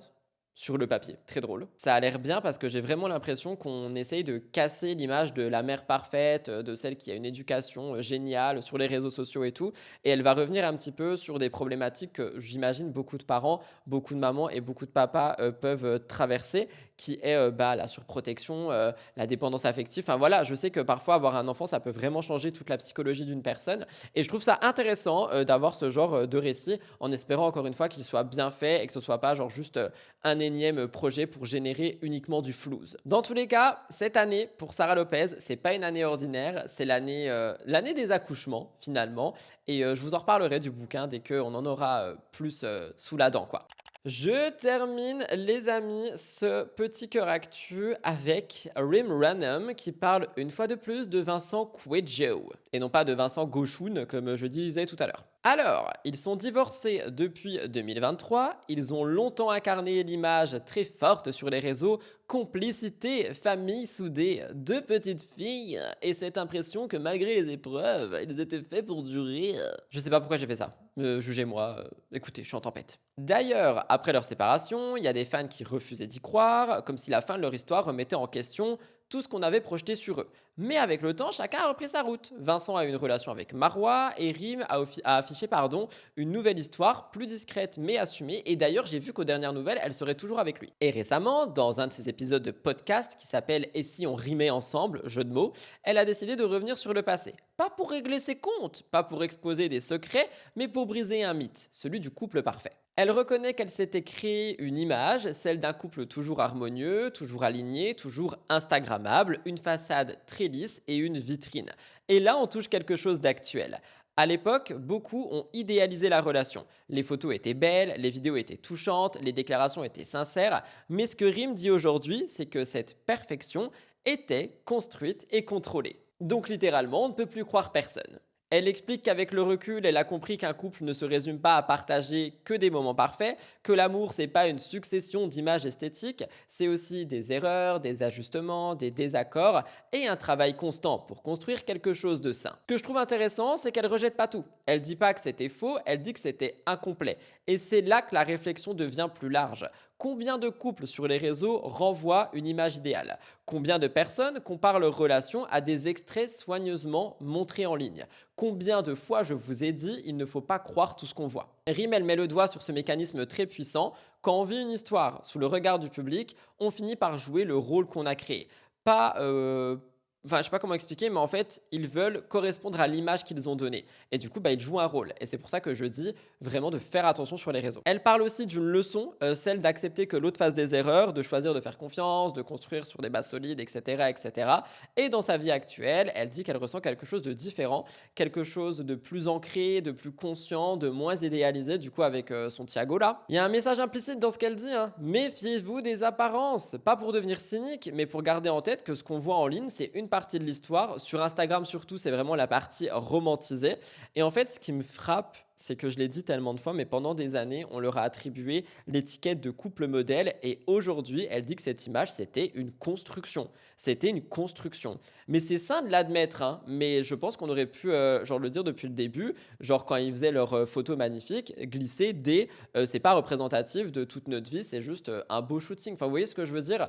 Et c'est pas le cas. Et il y a déjà des gens qui croient vraiment à ces histoires d'amour comme si vraiment c'était Romeo and Juliet, alors que non, c'est juste une photo à Bali, quoi. Oh, bref, désolé, ça m'énerve. Moi, je vous le dis et je vous le dirai jamais assez et je le répéterai en long, en large et en travers jusqu'à ma mort. Méfiez-vous des réseaux sociaux, méfiez-vous de ce que vous voyez. On ne voit que, on montre que ce qu'on veut montrer et en tant que consommateur, on voit que ce qu'on décide de nous montrer. Allez, écoutons Rim et si on rimait ensemble. Larmes aux yeux parce que je me suis aussi créé cette image du couple tout le temps parfait. Le couple, c'est pas instagrammable tous les jours. Ouais, je sais. Vraiment. Ouais, je sais. J'ai les larmes aux yeux parce que je suis quelqu'un qui est quand même sur les réseaux depuis 15 ans aujourd'hui. Et c'est vrai que c'est tout à fait tout ce que tu dis, ça résonne beaucoup en moi parce que je me suis aussi créé cette image du couple tout le temps parfait. Et avec le temps, je me suis rendu compte aussi qu'en fait, quand on choisit d'être avec quelqu'un, c'est de vouloir évoluer avec cette personne, de vouloir grandir, de vouloir apprendre aussi à construire une relation saine et pas de se faire à l'idée qu'on va se mettre avec cette personne et que tout va être parfait, que c'est bon, c'est comme ça l'amour. Il y aura aussi des erreurs de la part de l'autre personne, des erreurs. Et c'est là que je pense que le plus compliqué, c'est d'accepter et se dire, je, je fais confiance à cet amour-là et je sais et j'espère, je ferai tout pour que cette relation devienne saine, devienne la relation que j'ai envie de me projeter, mais ça doit être à deux. Et c'est ce que je ressens aussi avec la relation que je vis aujourd'hui, qui est nouveau aussi pour moi, et beaucoup à se projeter dès le début, aller un peu trop vite, à vouloir créer du premier moment cet amour parfait, cet amour qui va nous, voilà, qui va nous faire rêver tous les jours. Mais Voilà tout le monde pour le Cœur Actu. Aujourd'hui, on va pouvoir passer aux actus internationales. On en a deux. On parle d'un décès, vous allez voir, vous allez comprendre dans un instant. Et on parle aussi un petit peu côté influenceur de Magla. Donc tout ça, je vous l'explique dans quelques instants. C'est parti, jingle.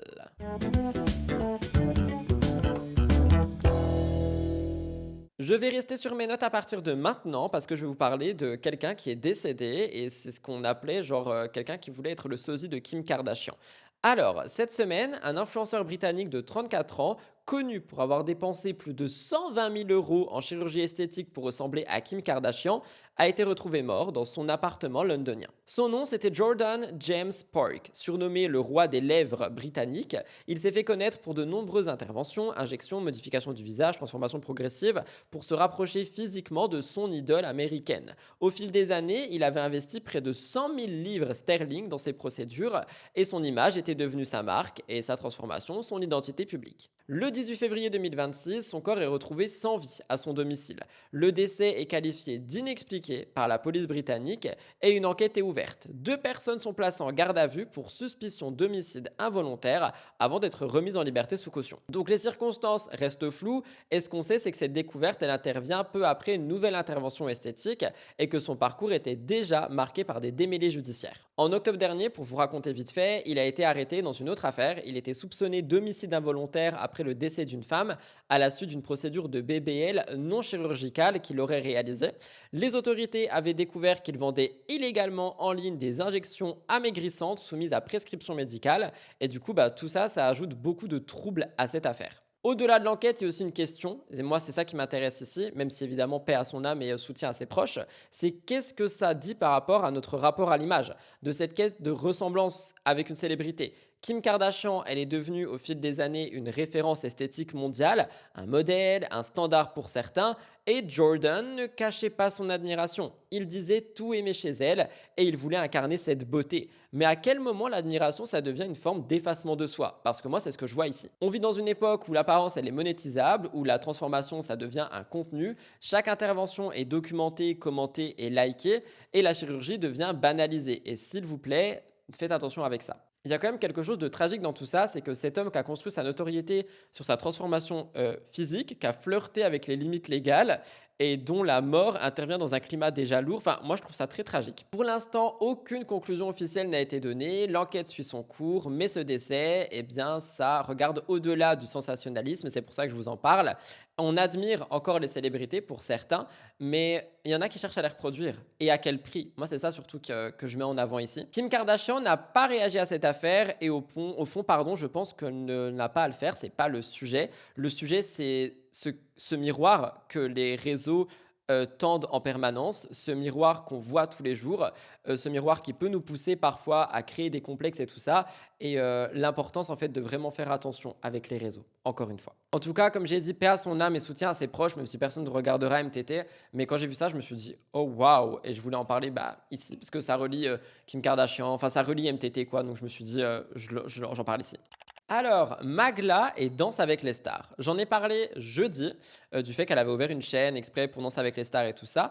Et elle est venue reparler de ça parce qu'il y a eu pas mal de petites choses. Sur le papier, Magla dans Danse avec les stars, c'était un début rêvé. Mais quelques jours après, dans un vlog, le ton est tout autre. On découvre les enchaînements, les entraînements, les répétitions, les échanges et une fatigue extrêmement visible. Elle le dit elle-même, son corps il est épuisé. Elle n'a pas eu un jour off, elle a eu des entraînements supplémentaires pour combler ce qu'elle perçoit comme son retard. Elle part de loin, il y a encore 2 semaines, elle n'avait jamais dansé et tout ça, ça change en fait pour elle. Danse avec les stars, c'est pas seulement apprendre une chorégraphie, c'est transformer son corps, adapter son souffle, accepter la proximité physique, gérer la pression du direct, il y a énormément de choses. Et ce qui frappe dans ses confidences, c'est cette phrase, elle dit « je mange juste pas assez, j'y pense pas ». Elle le dit sans dramatiser, comme un détail, mais c'est révélateur. L'intensité est telle qu'elle oublie des besoins basiques en fait. On est loin de l'image brillante du prime et ça rejoint d'autres témoignages qu'on a déjà eus. Et il y a les rumeurs. Depuis la dernière prestation, il y a des gens qui disent que Magla et son danseur sont trop proches, les regards, les gestes, la complicité.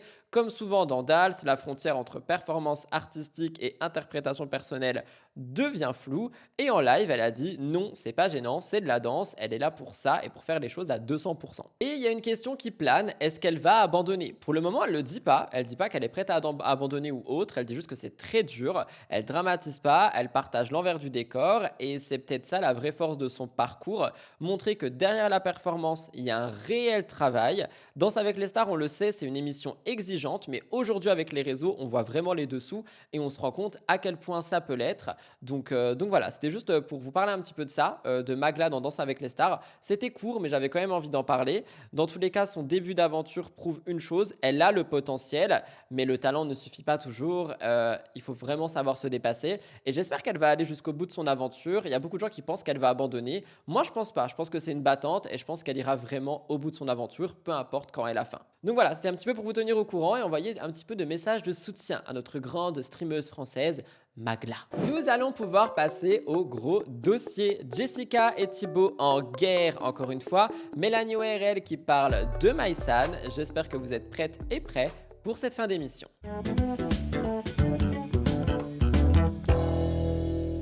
Avant d'entrer dans les 2 gros dossiers, encore une fois, si vous souhaitez me soutenir, n'oubliez pas le petit like, ça n'a pas été fait. Si jamais on atteint les 1000 likes cette semaine, je sais pas, la semaine prochaine, je ferai un truc. Je sais pas quoi encore. À vous de me motiver et à vous de le décider. On commence avec Jess et Thibaut et leur rupture qui ne s'arrête plus.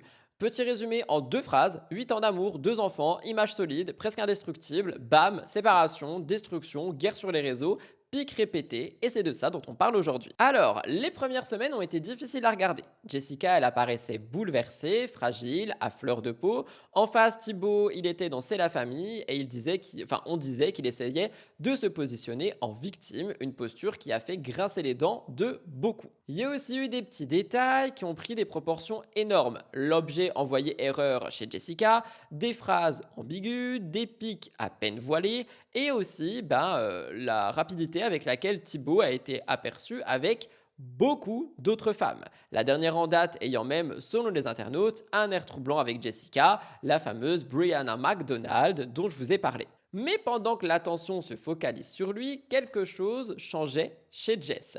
Jess, elle a traversé une période très sombre. Elle ne l'a pas caché. Elle a parlé de douleur, de trahison, de remise en question. Et petit à petit, elle a évolué. Moins de larmes, plus de moments avec ses enfants, des vidéos où elle prend soin d'elle, où elle sort et où elle rit. Et la fameuse annonce de « j'arrête la télé ». Rien que ça, déjà, on en a beaucoup parlé, mais on n'a pas vraiment creusé. Et là, j'ai écrit une nouvelle lecture dessus. Je trouve que c'est vraiment symbolique parce que c'est vraiment la boucle est bouclée. Sa relation est finie. La relation avec l'ancienne Jess aussi est terminée. En fait, son divorce agit comme un électrochoc et pas que sentimental, mais identitaire. C'est plus la femme de ou la femme qui a fait ça, c'est une personne à part entière qui a de nouvelles ambitions. On l'a aussi vu chez Combini, elle a dit qu'elle croyait encore au mariage, mais avec prudence, elle a beaucoup peur, etc., etc.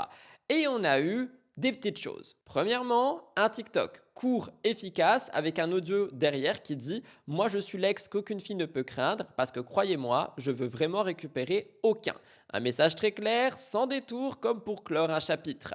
Et le message fort a pris tout son sens. C'est pas une attaque frontale, c'est pas un règlement de compte, c'est une sorte d'affirmation. Il y en a qui ont dit que c'était une réponse par rapport au pic que Thibaut a fait, qu'on a vu la semaine dernière avec le Gollum et son Oscar. Mais il y a eu aussi autre chose concernant Jess. Elle a publié une vidéo en maillot de bain, assumée, confiante, et les commentaires sous cette vidéo... Bon, il y a vraiment un rapport au corps et un culte du corps sous cette vidéo, mais on a surtout beaucoup de positifs. Il y a des gens qui la félicitent pour son corps, pour sa silhouette après de grossesse, mais moi ce qui m'intéresse c'est l'énergie qu'elle dégage. On voit plus du tout une femme détruite, on voit quelqu'un de reconstruit qui revendique sa liberté. Enfin franchement je vous jure cette vidéo quand je l'ai regardée elle m'a hypnotisé quoi, vraiment en mode elle a une énergie en ce moment Jess c'est fou. Je vous laisse regarder.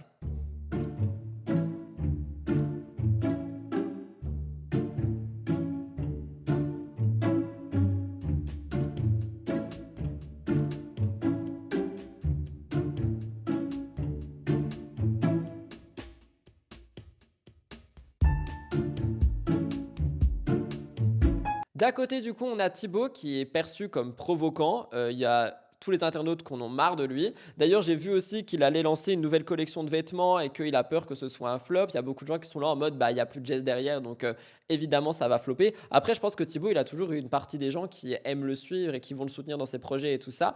Mais c'est vrai que la plupart des gens se sont quand même rangés du côté de Jess. Après, encore une fois, moi, je le rappelle, avec tout le respect du monde, on n'est pas chez eux, on n'est pas dans leur vie, on ne sait pas exactement ce qui s'est passé. Il n'y a pas à prendre des camps comme ça et à se dire, je suis Team Jess, je déteste Thibaut. Genre, moi, j'ai un peu de mal avec ça. Même si effectivement j'ai aussi, je vais pas dire une préférence, mais il y a quelqu'un que j'ai plus envie de soutenir que de l'autre, etc. Mais je sais pas, je trouve qu'il y a un truc vraiment délicat avec le je prends un camp. Mais c'est mon avis. Dans tous les cas, la vraie transformation, elle se joue pas dans les fameux camps, elle se joue dans l'image qu'elle choisit Jess de projeter. Elle veut plus prouver que c'était une femme parfaite ou quoi, elle cherche pas à défendre quoi que ce soit, elle parle que d'elle, de ses ambitions, de son indépendance, du nouveau rythme qu'elle a, de la rupture qu'a cassé encore une fois ce mythe du couple parfait et du fait que Jessica, aujourd'hui, c'est une nouvelle personne avec de nouvelles inspirations et aspirations. Et moi, franchement, j'aime beaucoup ce que je vois. Finalement, le message je suis une ex qui récupérera jamais son ex, c'est pas une insulte, c'est pas une vengeance, c'est vraiment je te remercie pour le passé, mais je n'y retournerai pas. Et parfois, la plus grande déclaration de force, c'est simplement de dire qu'on avance.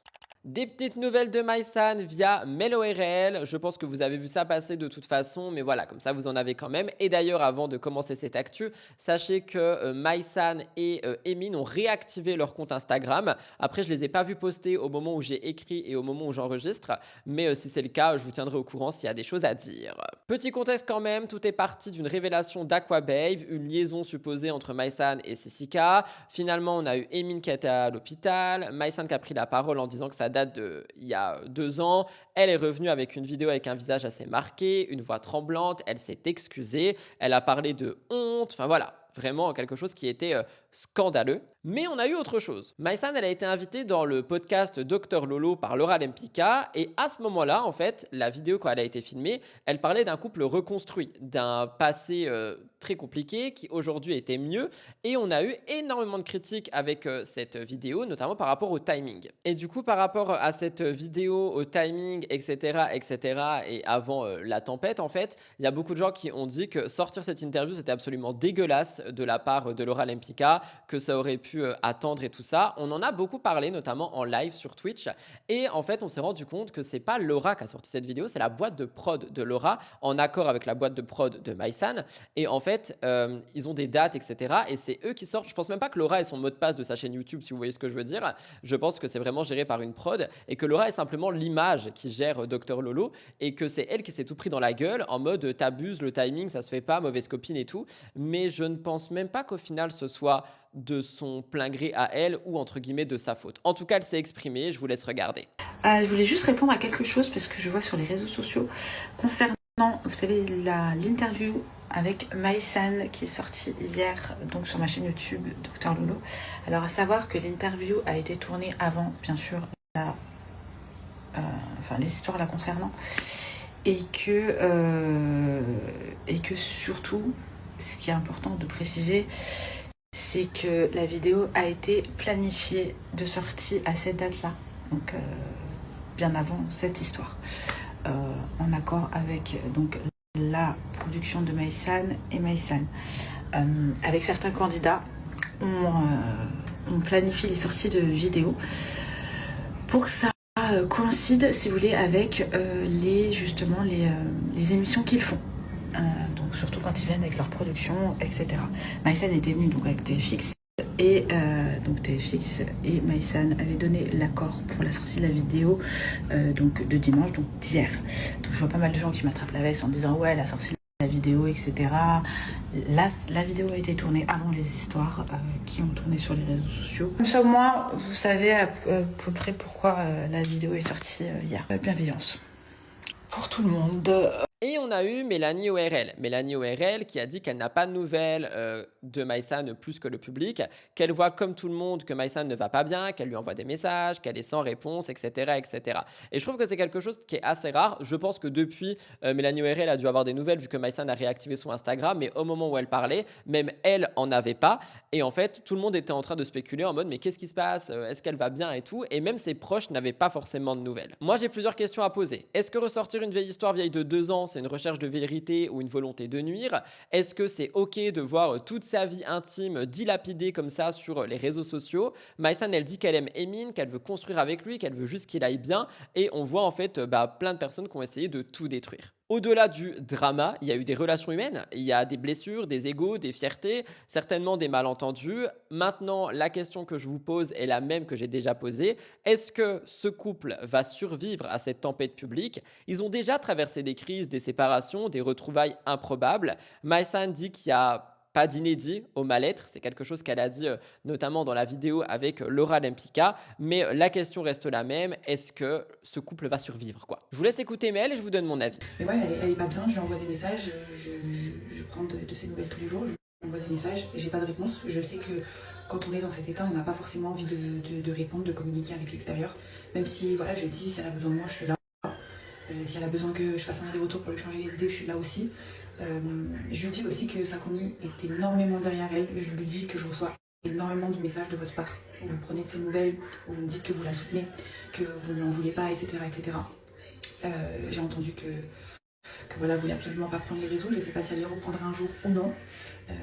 Mais voilà, j'espère que ça va aller. En tout cas, je suis là pour elle, je serai là pour elle, quoi qu'il. Et en tout cas, je lui fais passer tous vos messages. Voilà, elle sait que vous êtes derrière elle, elle sait tout le soutien qu'elle a. Mais je pense qu'elle est vraiment pas bien. Je pense qu'elle a vraiment besoin de couper. Et je sais pas quand elle reviendra, je sais pas quand j'aurai des nouvelles. En tout cas, dès que j'ai des nouvelles, je vous dirai quoi. Moi, comme je vous ai dit, je trouve déjà que c'est assez scandaleux en fait toute cette histoire qui est sortie sur les réseaux sociaux. Alors oui, c'est des personnes publiques, oui machin, oui bidule, mais c'était vraiment en volonté de nuire de la part de Aquababe et je trouve vraiment que c'est pas correct.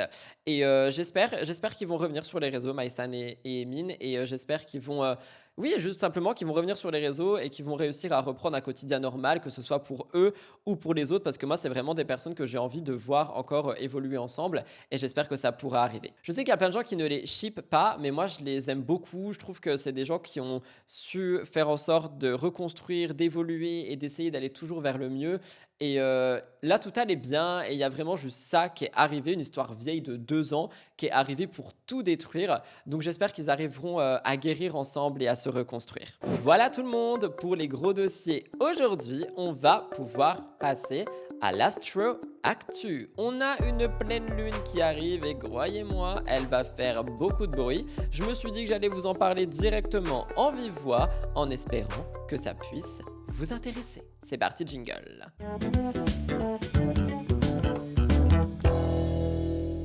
Je suis en train de voir ça sur Vogue.fr. La pleine lune rouge du 3 mars 2026, appelée lune du sang, promet un grand nettoyage intérieur, surtout pour 4 signes. Reset karmique, éclipse de purification, Que va nous apporter cette lune du 3-3 qui, encore une fois, est un portail? Cette lune marque la fin d'un cycle de tension mentale et ouvre un espace où la perfection cesse d'être une protection. Depuis 1 an et demi, on travaille, souvent sans le savoir, sur le contrôle, le perfectionnisme, la peur de faire mal, la nécessité d'être utile, efficace et irréprochable. Et tout ça, ça vient clore ce cycle. Ça va mettre en lumière cette petite voix intérieure qui dit encore « c'est pas assez, je dois faire mieux, je dois mériter ». Le climat est très sensible, presque mystique, on va se sentir plus perméable, plus intuitif, plus ému. C'est normal, ça cherche pas à nous pousser à agir, mais à déposer ce qui nous épuise mentalement. Ça nous invite à sortir du besoin de tout analyser, tout anticiper et tout maîtriser. C'est vraiment un reset karmic. On cesse de fonctionner en mode survie.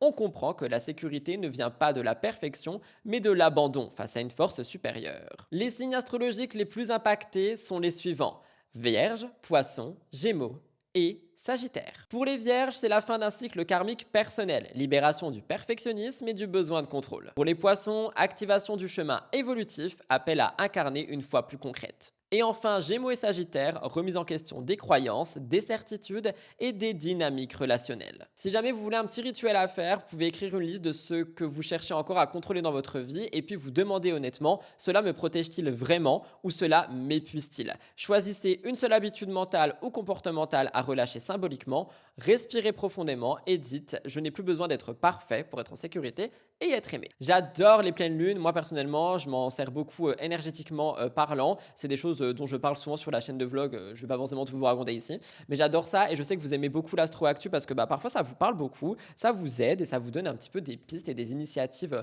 à prendre et à faire, donc je suis content si j'ai pu vous aider. Voilà tout le monde pour l'émission de la semaine, j'espère qu'elle a pu vous plaire. Si c'est le cas, on n'oublie pas de liker, de commenter et de booster. Abonnez-vous à la chaîne si vous voulez me soutenir. Deuxième emoji, on est sur un 9, je vous ai dit que ça rejoignait le premier, donc voilà, si vous avez eu le premier, vous comprenez le deuxième, sinon il suffit d'aller chercher le premier au milieu de l'émission. Je vous retrouve tous les jours de la semaine à 18h pour des nouvelles vidéos, à dimanche 10h30 pour un nouveau Mix the Tea. C'est érudit, profitez de votre dimanche ou de votre début de semaine ou de votre semaine, bref, je vous embrasse. Merci pour votre fidélité. Bisous, bye tout le monde.